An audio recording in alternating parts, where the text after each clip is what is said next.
Get ready for an unfair advantage over your competition. This is the Sales Edge podcast, where globally recognized sales expert and trainer Joe Peachy helps you sharpen your skills for booking more appointments and closing more deals. And now, here's your host, Joe Peachy. So welcome back to the Sales Edge. This is Joe Peachy, and we are sponsored by Peachy and Peachy, and that's a training, consulting, coaching company that's really focused on companies and individuals. And our focus with them is to, more than anything, get that competitive edge in the marketplace, help you to stick out, help you create a uniqueness, help you to develop the skills and strategies to get in front of that target market, to be able to convert into business. So we do that with companies, we do that with individuals. We also specialize in helping you speakers, coaches, and trainers that have a message. How do you take it to market? How do you get that client to pay you what you're worth? So today, the Sales Edge is going to be focused. This is a two-part series on what I call the get ahead factor. This is podcast 39. This will be a two-parter. And so I like to do things in more than one place because, you really can't get into a topic very well in a few minutes. So I try to give you a little bit of content and some depth. Sales Edge is now, I think, in 41 or 42 countries. We're growing vastly, and we thank you. We thank you for your loyalty. We thank you for tuning in, and hopefully I'm giving you content that you feel is worth your time. And so today, as we start to discuss what is the get-ahead factor, a key factor for what we see, so many people out there are specialists in their craft, their content, their delivery. So many people are magnificent technicians, and so in studying some things that give you that competitive edge, we like to say, gain an unfair advantage over your competition. When we start to really hone down across the board at some of the things that we felt created that competitive edge, that factor, one key factor in our success journey is other people. When you look at the factors of success in what you do, when you look at those people who succeed above others, it's how they deal with other people. And yeah, they can be the best at executing their craft, but at the end of the day, you really can't be a lone ranger in this world. You really can't get things done on your own. So it's your ability to work with other people. 85% of success in business or careers is how you deal with people. And so when you do an assessment, when you do an assessment of yourself, when you realistically look at yourselves and how well you deal with other people, I think really sometimes you should ask. You should ask people, your clients, you should ask your spouse, how do you perceive my communication skills? How do you perceive when I work with you? Do I offend you? I will tell you this, for most of my life, I offended people. I didn't know I was offending them. I was so direct and so focused and so driven that I tended to run over people, and I thought I was being effective.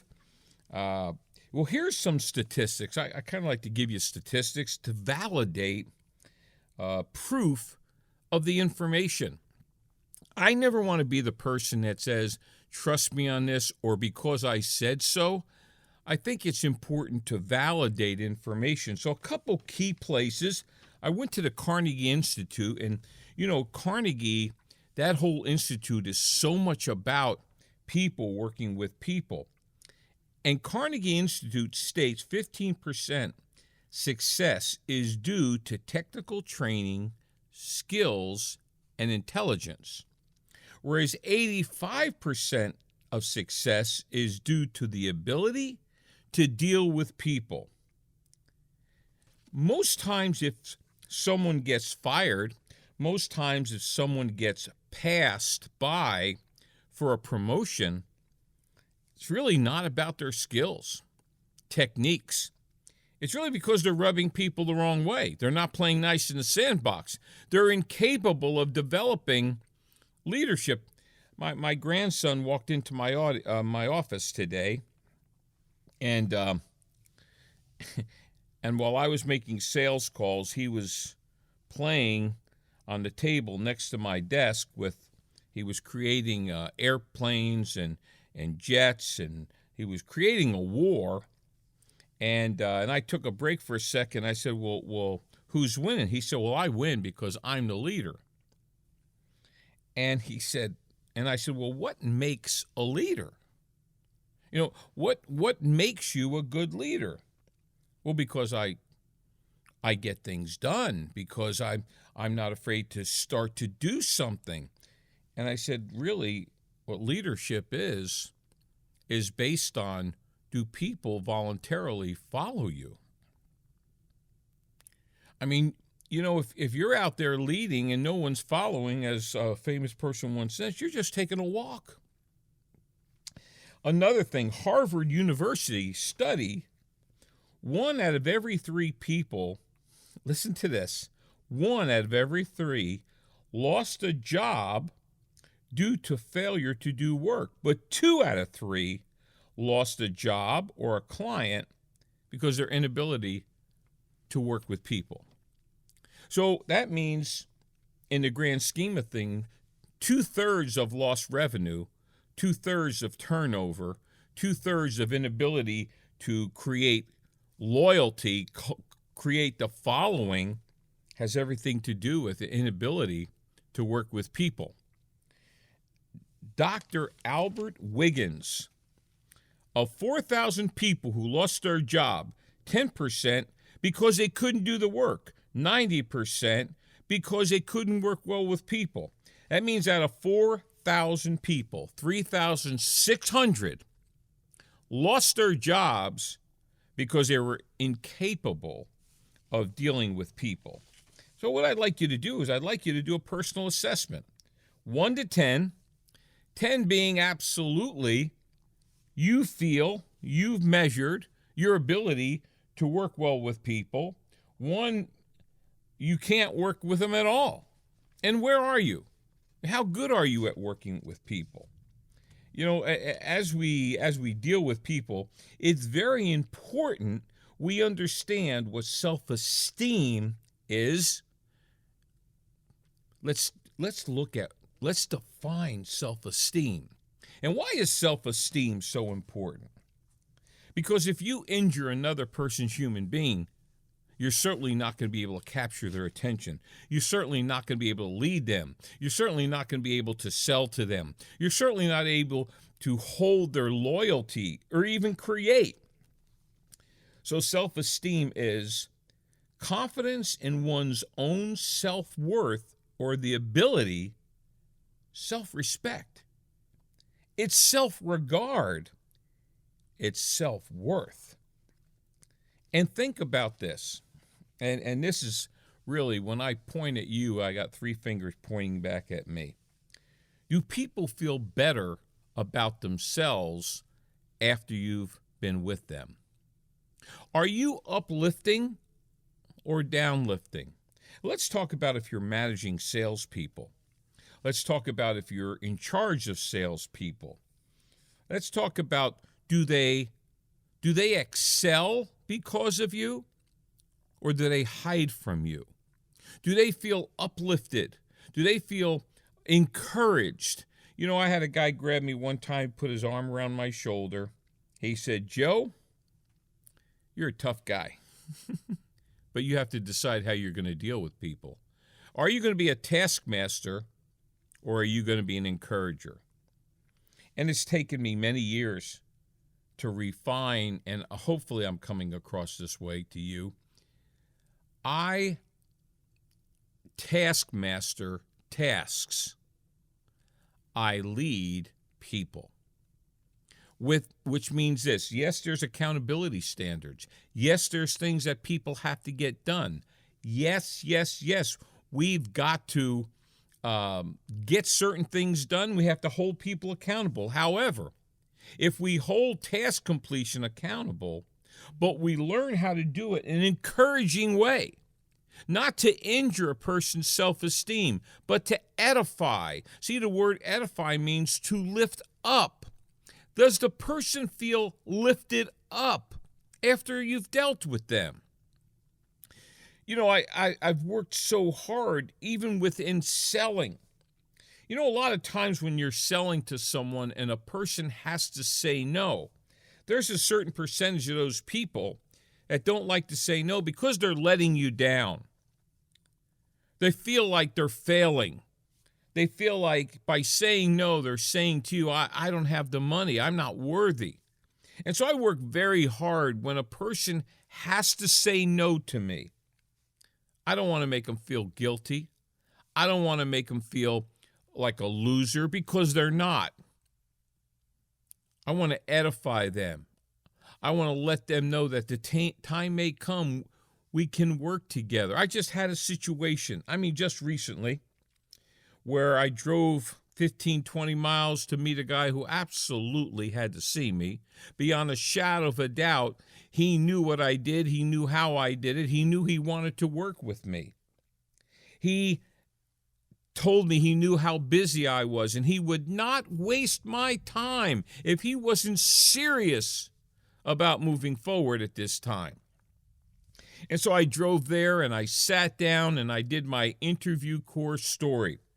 And when I got to the place where I said, do you have a timeline by which you'd like to improve the skills of lead generation? You'd like to get better at picking up the phone and getting in front of your target market with the right messaging. You'd like to increase your closing ratios with quality consultative sales presentations. Do you have a timeline? So we can help you get to the number you gave me. The number you gave me was $120,000 a year. Do you have a timeline by which you'd like to get started towards that? And he said, yesterday, Joe. I can't wait. I'm ready to go now. He said, in fact, I don't think I can wait for your boot camp on October 21, 22, 23. I may need to hire you privately. When I got done, I said, do you want to go to a formal proposal? And then he said, well, that's just a waste of time. I'm ready to go now. And I said, I do believe we need to go to proposal, and I'll have it to you within an hour. I'll give you a call. We'll make sure you have it. And should you decide to take the next step, we can get that taken care of. And I did that. And of course, when I picked up the phone and I left him a message, and he called me back, and he said, and I heard it in his voice, he said, Joe, I'm embarrassed to say this, but at this point in time, I don't believe I can move forward. Now,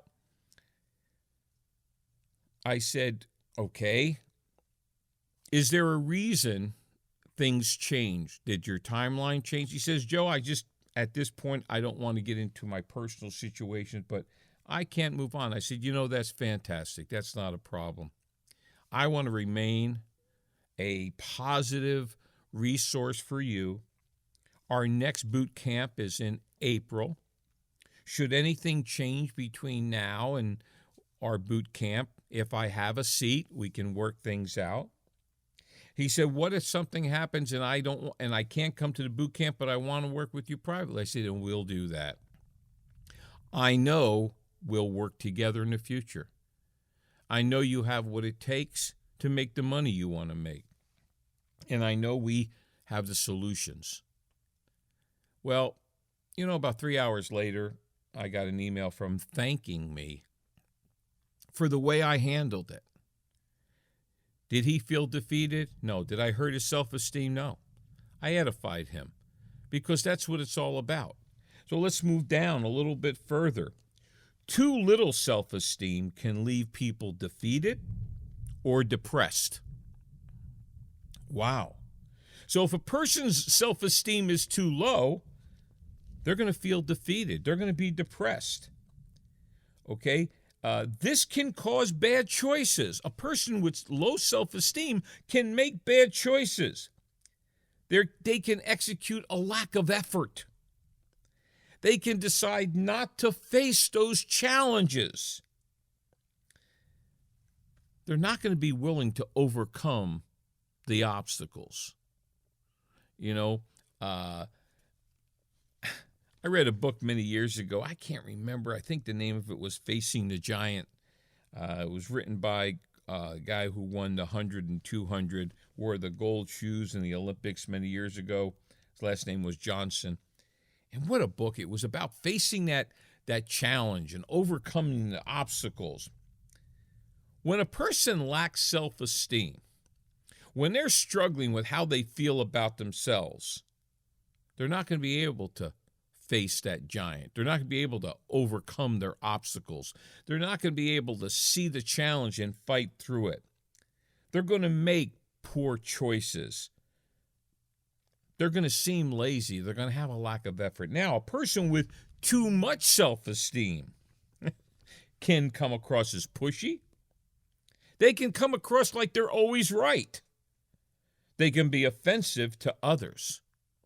So you have the person with low self-esteem who kind of is stuck. They're in a coma of complacency, so to speak. And then you have the person that has too much self-esteem, which can be somewhat of a bully, overly aggressive, pushy, abrasive, conceited. And self-esteem is such a vital part of success. It's the motivator. Low self-esteem holds people back. Healthy self-esteem creates a positive and assertive attitude. And remember, assertive does not mean aggressive. My wife created a piece in our behavioral training called assertive communication. And when you say the word assertive, so many people mistake it for aggressive. We're not talking about aggressive. We're talking about assertive. I want you to look that word up, because a healthy self-esteem will allow you to be assertive, which is you can speak up for yourself, which means you can set boundaries, okay, where you don't allow people to impose their will on you, and you have a very healthy self-esteem, which you can make great decisions, and you can overcome obstacles. Thanks for listening. New episodes will air each Tuesday and Thursday, so make sure to subscribe wherever you listen to podcasts and give us a 5-star review. The Sales Edge is sponsored by Peachy & Peachy Incorporated, a firm which provides training, consulting, and keynote presentations, empowering corporations and individuals to attract and retain quality clients for higher revenues and growth. Make more money in sales. Speak with Joe in person by calling 407-947-2590 or visit www.peachyandpeachy.com. Spelled PICIAND, PICI.com.